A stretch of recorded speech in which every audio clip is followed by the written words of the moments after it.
Hello guys, Sat Shri Akal. Welcome back to my channel. कैसे हैं आप सभी? तो आज मैं अपना व्लॉग जो है वो मॉर्निंग से स्टार्ट कर रही हूँ और उम्मीद करती हूँ आप सबको बहुत अच्छा लगेगा। तो मॉर्निंग से आफ्टरनून या इवनिंग तक जो भी होगा वो मैं आपसे शेयर करूँगी। और इसी के साथ में जो भी मेरे चैनल पर नए आते हैं, चैनल को सब्सक्राइब जरूर करिए, वीडियो को शुरू से लास्ट तक पूरा देखिए और वीडियो को शेयर भी करिए और वीडियो को लाइक भी करिए और कमेंट करके मुझे ज़रूर बताइए कि मेरी वीडियो आप सबको कैसी लगती है। काफ़ी जने बहुत ही अच्छे कमेंट करते हैं और जिस तरीके से मेरे चैनल को आप लोग सब्सक्राइब कर रहे हैं उन सबका दिल से धन्यवाद। जो अब तक मेरे चैनल पर हैं, जो अब तक नए आते जा रहे हैं, उन सबका धन्यवाद और जो आएंगे उनका भी दिल से धन्यवाद, उनका वेलकम है। मेरे चैनल पर आइए, मेरे वीडियोज़ को देखिए, पूरा वीडियो देखिए और चैनल को सब्सक्राइब करिए। तो अच्छा लगता है, बहुत खुशी होती है जब ऐसे आप लोग सपोर्ट करते हैं और आप लोगों का प्यार ऐसे ही हमारे साथ बना रहे। और हम जो सपना लेकर चैनल पर आते हैं, हमारी वीडियोस बनाते हैं, हमने अपना चैनल बनाया हुआ है, उसे जब हम सक्सेस होते हुए देखते हैं तो हमें बहुत अच्छा लगता है, हमें खुशी होती है। तो हमारी खुशी जो है वो आप ही दे सकते हैं जब आप हमारे चैनल को ऐसे ही सपोर्ट करते रहेंगे। तो बस हम अपना काम जो है वो स्टार्ट करते हैं। उसके बाद में कुछ और बातें भी करेंगे और बहुत ही एक ज़रूरी बात मुझे आपसे शेयर करनी है जो मुझे अभी कुछ ही देर पहले सुनने में आया है और बहुत मुझे मतलब हर्ट हुआ वो बात सुनकर, बहुत अजीब सा फील हुआ कि लोग ऐसे क्यों होते हैं। तो वो चीज़ मैं आपसे ज़रूर शेयर करूँगी, वो बात आपसे शेयर करूँगी। तो वीडियो को शुरू से लास्ट तक देखते रहना और वो बात सुनने का इंतज़ार करना। तो मिलते हैं हम आपसे थोड़ी देर। और यहाँ पे ये रखी हुई है दाल, क्योंकि ये रात को बनाई थी और इसको मैंने अभी कमरे में ही रखा था।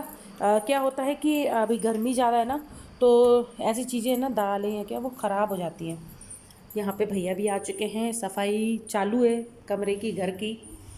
तो ये सब चालू है, काम हो रहा है। यहाँ का डस्टबिन हटा दिया था। भैया थोड़ा ये बाल्टी धो दो ना, आज गंदी हो रही है। तो ये बाल्टी वगैरह भी थोड़ा सा साफ़ करवा लेंगे और बस झाड़ू लगाया, भी तो पोछा लगाना बाकी है शायद। यहाँ पे इसको रख देती हूँ, दाल को। मुझे कितने ही जनों ने कमेंट किया कि आप रात का खाना खाते हो, तो ऐसा कितनी बारी होता है, हम लोग खा लेते हैं। जैसे रात में बनाई थी पेठे की सब्जी और ये दाल, दोनों बचा हुआ है।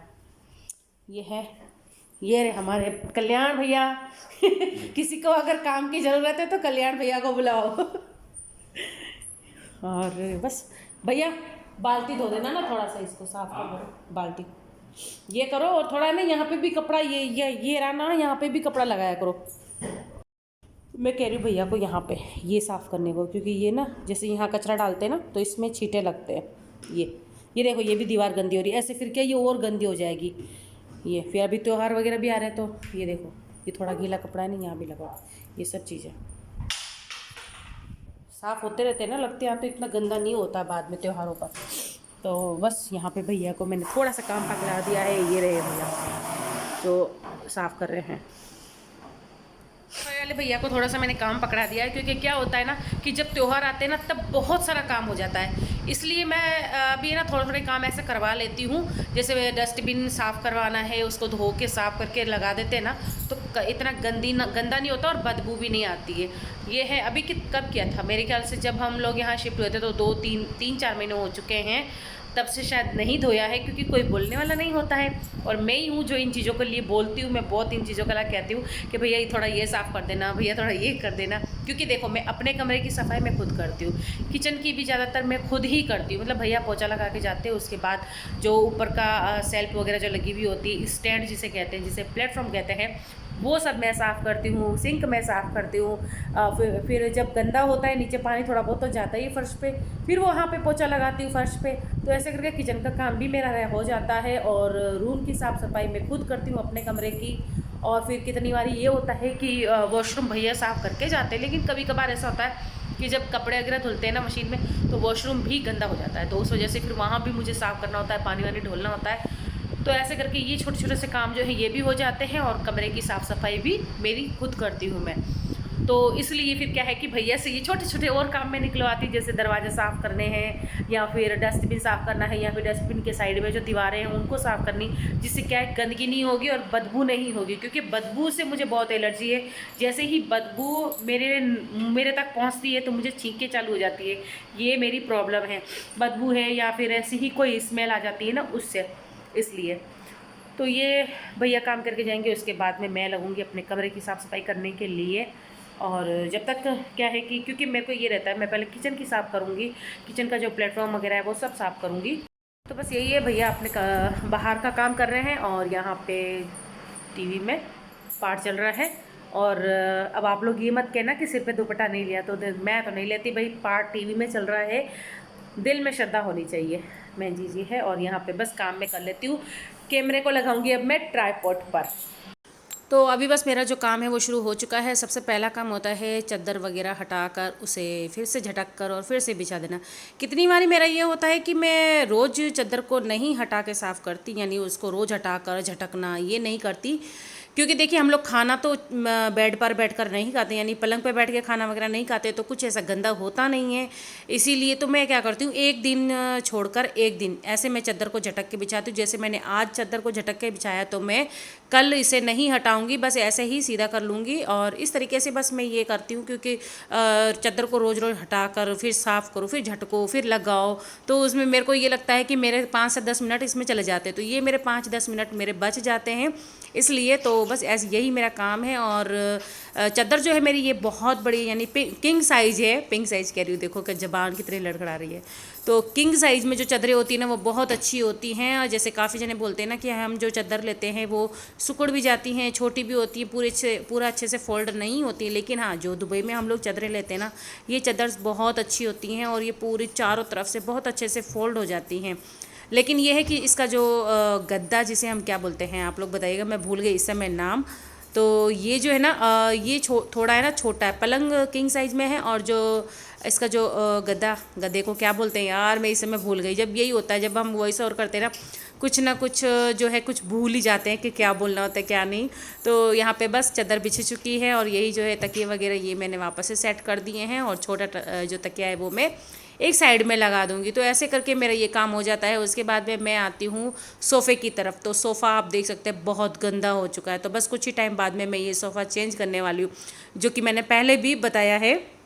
तो क्योंकि देखिए आप भी देख सकते हैं ना, इसको कितना भी मैं कवर कर लूँ पर पता नहीं क्यों जैसे ये बहुत गंदा सा हो गया है, ब्लैक ब्लैक होने लगा है, तो फिर मुझे अच्छा नहीं लगता है। क्योंकि कपड़ा भी हम कितना भी अच्छा कपड़ा लगा लेना, तो कहीं ना कहीं से देखो बैठने में वो इधर उधर हो ही जाता है। और फिर ये जो है मतलब सोफ़े में जो ब्लैक ब्लैक निशान से हो गए ना, ये दिखाई देते हैं। और हमने ना सोफ़े को जो क्लोरेक्स वगैरह में जो क्लीनिंग मतलब साफ़ करने के लिए होता है, उससे हमने इसे साफ़ भी किया है, लेकिन फिर भी निशान रह ही जाते हैं। और इसलिए फिर मैं अब सोच रही हूँ, मैंने ये भी सोचा था कि मैं इस सोफ़े का कवर दूसरा बनवाऊँ, जैसे इसका जो ऊपर का कवर लगता है वो, लेकिन जितने का ये सोफ़ा नहीं है उससे महंगा कवर बन रहा था। 200 द्राम बता रहे थे कवर बनाने के। तो भाई इतना महंगा मैं क्यों बनवाऊँ, इससे तो मैं सोफ़ा ही ना ले लूँ नया, तो वही मेरे लिए ज़्यादा अच्छा होगा। इसलिए बस अब हम लोग चेंज करेंगे इस सोफ़े को बहुत ही जल्दी, क्योंकि अब मेरा बस जो है मन बिल्कुल ख़राब है इस सोफ़े से। इससे क्या है कि कमरा थोड़ा अच्छा नहीं लगता है फिर मुझे। तो मुझे ये सोफ़ा भी हटाना है, और साथ ही में जो टेबल रखा हुआ है ना वो भी मुझे, मतलब अभी मुझे ना घर में बहुत सारी हम लोगों को चीज़ें हैं जो लेनी है। जैसे कि हमें डिनर टेबल लेना है खाना वगैरह खाने के लिए, क्योंकि हम लोग जो खाना है वो जो साइड में रखा हुआ है ना टेबल, उस पर खाते हैं। तो देखते हैं अब ये जो और चीज़ें हैं ये कब लेते हैं। और बस जल्द ही मैं सोफ़ा तो बहुत जल्दी लेने वाली हूँ, जब भी लूँगी आपसे ज़रूर शेयर करूँगी। और यहाँ पे बस सोफ़े का कवर मैंने लगा दिया है। और आप सभी से रिक्वेस्ट है वीडियो को शुरू से लास्ट तक पूरा देखना, और जो मैं बात आपसे करने वाली हूँ उस बात का मुझे कमेंट में ज़रूर बताना कि क्या ऐसा होना चाहिए या नहीं। तो चलिए अब कर लेते हैं कुछ और बातें। तो गाइज़ अभी सफाई वाले भैया से मैं बातें कर रही थी और उन्होंने बहुत ही मतलब बुरी बात बताई मुझे, जिसे सुनकर मुझे बहुत दुख हुआ। कुछ टाइम पहले ही जो सफाई वाले हमारे भैया है कल्याण भैया, उनकी बेटी की शादी हुई थी। मतलब मेरे ख्याल से 1 महीना ही हुआ है, अभी 1-1.5 महीना पहले की ही बात है। तो देखो मैं तो यही कहूँगी, जो नई नई लड़कियाँ होती है शादी करके जाती तो उन्हें थोड़ा सा टाइम चाहिए होता है। ये नहीं है कि हाँ शादी करा ली और फटाफट से फिर वो ससुराल के साथ में घुल मिल जाए, ऐसा नहीं होता है। क्योंकि मायके की बात अलग होती है, ससुराल की बात अलग होती है, बहुत फ़र्क रहता है। चाहे कोई कितना ही कह देगा कि हम इसे बेटी बना के रखेंगे, हम ऐसे रखेंगे, लेकिन कहीं ना कहीं थोड़ा फ़र्क होता ही है। तो एडजस्ट करने में टाइम लगता है। लेकिन अभी भैया ने बहुत बुरी बात बताई कि मैंने पूछा कि भैया आपकी बेटी कैसे है, और उस समय भी जब भैया शादी में जा रहे थे तो जो मुझसे बना मैंने दिया है, जो मुझसे बना, ये नहीं बताऊँ क्या दिया, लेकिन जो मुझसे हुआ मैंने दिया है। तो उस समय ना मतलब भैया से मैंने अब भी यही पूछा कि भैया आपकी बेटी कैसे है और ससुराल में ठीक तो है। तो फिर बोले नहीं ससुराल में नहीं है और मायके में बैठी। मैंने कहा क्यों, क्या हो गया ऐसा? तो बोलते हैं कि ना लड़के वाले ना, अब वो कहते हैं कि हमें लड़की पसंद नहीं थी। तो ये क्या बात होती है, मुझे ये नहीं समझ है, ये क्या बात है? अगर आपको लड़की पसंद नहीं होती है तो आप पहले ही मना कर दो, लेकिन शादी होने के बाद ऐसे धोखा देते हो तो दो जिंदगियां खराब होती हैं। लड़की की ज़िंदगी भी ख़राब होती है क्योंकि उस पर एक निशा, एक मतलब हो जाता है कि हाँ इसकी शादी हुई हुई है। तो ये चीज़ें बहुत गलत होती हैं और आजकल ये मैं बहुत सुनने में आ रही है, बहुत ज़्यादा सुनने में आ रही है। तो मैं यही कहूँगी कि थोड़ा सा टाइम दो। अगली अगर किसी के घर की आप बेटी लाते हो उसे भी टाइम दो थोड़ा सा। तो मैंने पूछा कि ऐसा क्यों कह रहे हैं? बोलते ही बोलती नहीं है लड़की। तो बोलती क्यों नहीं है? वो बोलती है लेकिन उसको टाइम चाहिए, क्योंकि 1 डेढ़ महीना हुआ है, 1 डेढ़ महीने में कोई भी बहू इतनी खुल के बातें नहीं करती हैं, उसे टाइम चाहिए होता है। यहाँ तक मैं खुद थी, मैंने खुद ने भी कम से कम मैं साल भर किसी के साथ अच्छे से मतलब नहीं घुल मिल पाई, जब जाके फिर मैं धीरे धीरे, साल नहीं, 5 6 महीने तक मैंने ऐसे ही रही। मतलब कुछ बातें ऐसी होती मन में थी जो नहीं बोलती थी, कभी मेरे को भी टॉर्चर करते थे, हर चीज़ का होता था। लेकिन आज ऐसा टाइम है कि मैं बोलती हूँ सब सुनते हैं, ये सब होता है, तो ऐसा फ़र्क पड़ता है। लेकिन लोग इस चीज़ को नहीं समझते हैं। तो मैं यही कहूँगी, जितने कुछ लड़के वाले ऐसे होते हैं ना, उनको मैं यही कहूँगी कि प्लीज़ थोड़ा सा टाइम दो हर चीज़ के लिए। तो बुरा लगा ये सब सुनकर और शॉक हो गई मैं एकदम कि ये क्या बोला भैया ने। तो बहुत बुरी खबर सुनाई ये कि बेटी शादी होने के बाद में जब बेटी माँ बाप के घर रहती है ना, तो बहुत बुरा लगता है, बहुत गलत लगता है ये। क्योंकि हमारे जो भैया हैं वो भी बेचारे ऐसे नहीं हैं, बहुत सीधे हैं और काम करने के भी सही हैं। और पहली बात तो यही कहूँगी, इतना मेहनत से काम कर रहे हैं ना, तो कम से कम एक वही चीज़ देख लो कि विदेश में इतना मेहनत, इतना परेशानियों से काम करते हैं, साफ़ सफाई करते हैं, इधर उधर जाते हैं, ऑफिसों में धूप में घूमते हैं काम करने के लिए। लेकिन कुछ लड़के, कुछ ऐसे फैमिलियाँ होती हैं जो इन चीज़ों को नहीं समझती है। तो दूसरा मैं यही कहूँगी कि अगर लड़की नहीं पसंद आती हैं तो उसी समय मना कर दो। लेकिन शादी के बाद जब ये काम होते हैं, ये चीज़ें होती हैं, तो बहुत गलत होता है, बहुत बुरा होता है, क्योंकि बहुत खर्चा भी होता है। चले फिर, क्योंकि इसी के साथ में ना मुझे एक बात और याद आ गई जो मैं नहीं बता सकती कैमरे में।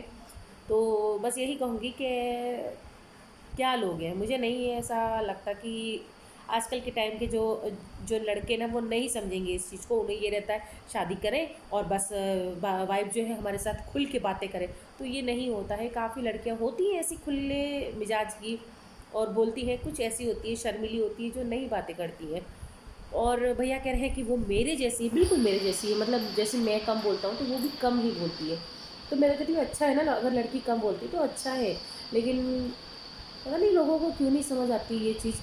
तो जब मैंने ये सुना कि शादी करने के बाद भी लड़की घर पे बैठी है, तो फिर बुरा ये नहीं, अच्छा नहीं है।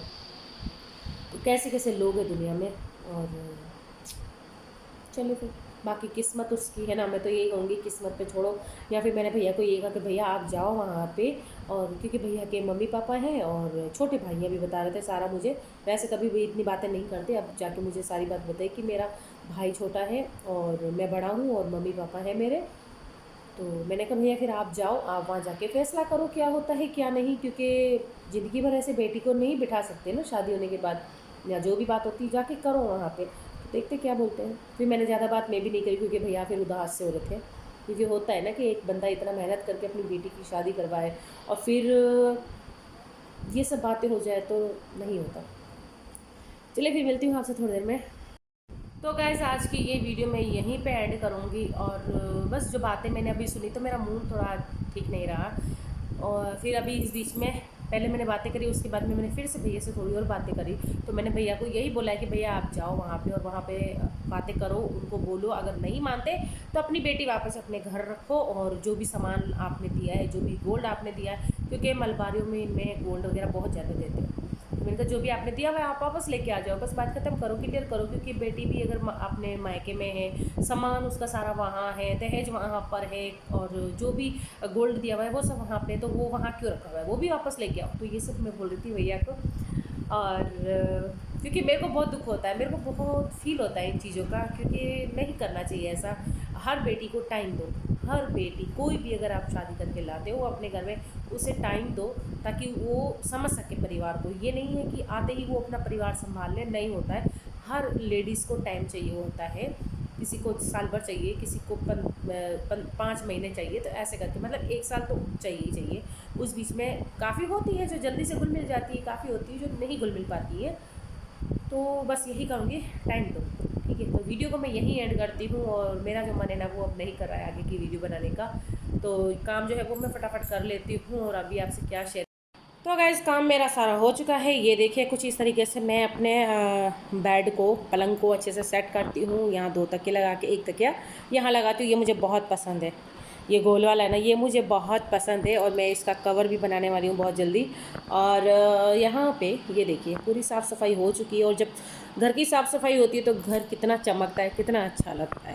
तो बस यही था मेरा आज का ब्लॉग। आप लोग कमेंट में ज़रूर बताना कि आप सबको कैसा लगा। इसी के साथ मैं अपनी वीडियो को आज यहीं ऐड करती हूँ। कल मिलती हूँ नेक्स्ट वीडियो के साथ, नई रेसिपी, नए काम के साथ। तब तक के लिए बाय बाय।